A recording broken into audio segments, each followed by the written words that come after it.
Hello, welcome to Simcha, a celebration of life. I'm your host, Nikki Wallman. Addiction is like slavery, where the addicts have no idea how to liberate themselves. It permeates all levels of society and is not limited by education, economic status, or religion. Research shows us that the most successful rehabilitation centers with the lowest relapse rates are those where we find more religiously oriented treatments. The Chabad Rehabilitation Center in Johannesburg offers a more Jewish-oriented approach to overcoming addictions.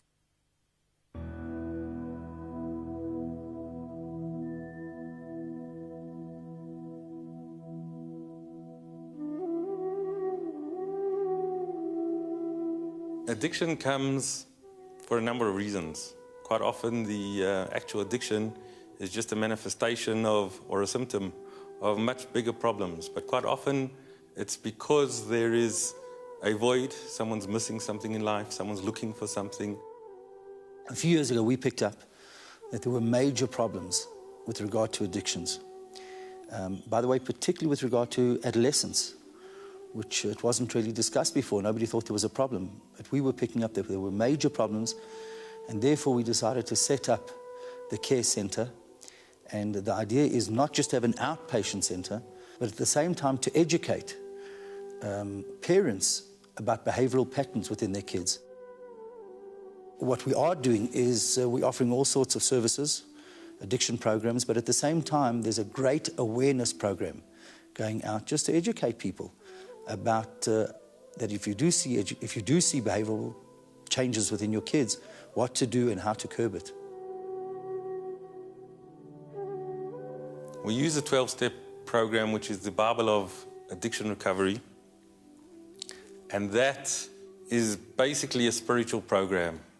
So we base ourselves on that 12-step program, and we infuse it with a little bit of spirituality, Jewish spirituality, that a person can walk away feeling warm about themselves and happy about themselves. So first of all, there's a lot of denial, and it's very hard for a parent to notice that there's a major issue within a kid. But somehow it's brought to us not necessarily through a parent, maybe through an uncle or an aunt or a relative. And I think the Rabbanim are trained to look for things. And it's not exclusively to the Jewish community. Our care program, our care center is open to everyone. Our adolescent program consists of two types of meetings. There's a group meeting for the adolescents themselves, and together with that, there's a family group. So parents can learn to understand what their children are going through, and the children are able to express themselves in a safe group. And together we hope to help them mend their relationships that have been destroyed. Similarly, we have that with our adult programs. We've got a group program, and then we have family therapy as well. Together with that, we've got one-on-one therapy. We have addiction counseling. We're also trying to involve both the addict and the codependent.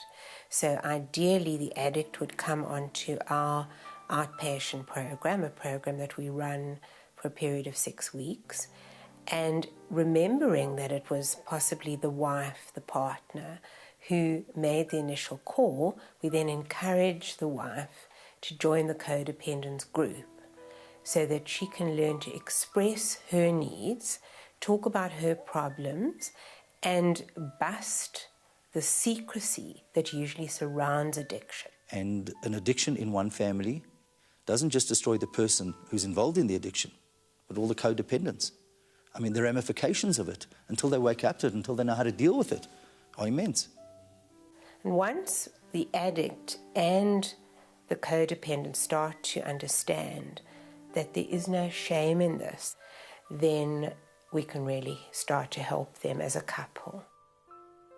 No family is exempt from this kind of situation, and the sooner we as a community acknowledge that addiction is part of society and that people can get help and be treated for what is an incurable problem, and we want to offer a message of hope that people can avail of our services and come into this beautiful center where their needs will be met. I think the most important thing to bear in mind, that if God forbid someone does slip, if someone does fall, one doesn't have to stay down. One can rehabilitate their lives, and that's really what we're trying to do. I have seen people turn around their lives, and that's what the care center is just. That's the aim of the care center, to help people who've slipped, and out of the slip can come the biggest growth afterwards.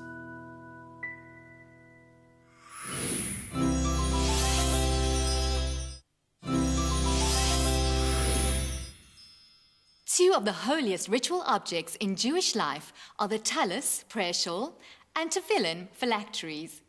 During morning prayer, before facing the world, Jewish men wrap themselves in their Talith as if wrapping themselves in God's holiness, and bind the Tefillin on their hands and head, thus dedicating themselves through their thoughts and actions to serving only His will. Believe it or not, us Jews also have traditional clothing. You may have been into a shul or synagogue and noticed that the men wear talitot, special four-cornered garment with strings hanging from the corners. And during a morning minyan, during a morning prayer service, we also wear what in English is known as phylacteries, but the Hebrew word tefillin, certain boxes and straps on our arms and on our heads.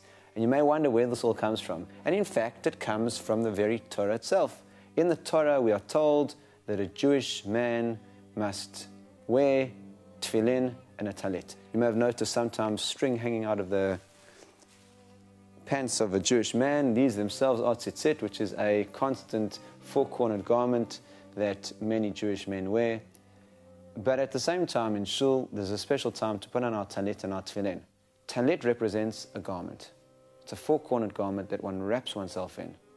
And as such, it's taking a normal human garment. And in fact, our clothes really are our interface to the world.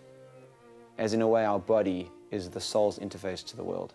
And so the first thing we reach for, as we start to climb the spiritual ladder, is our talit, our garment, but not just any garment, a four-cornered garment, which has got the specific requirements and fringes that are described to in the Torah. As with all blessings and mitzvot, we always do the blessing before we actually do the mitzvah. So I'll take the tzitzit and obviously do my best to have the right intentions and thoughts. And I say, Baruch atah Adonai Eloheinu melech haolam asher kiddushanu b'mitzvotav v'tzivanu lihitatef b'tzitzit.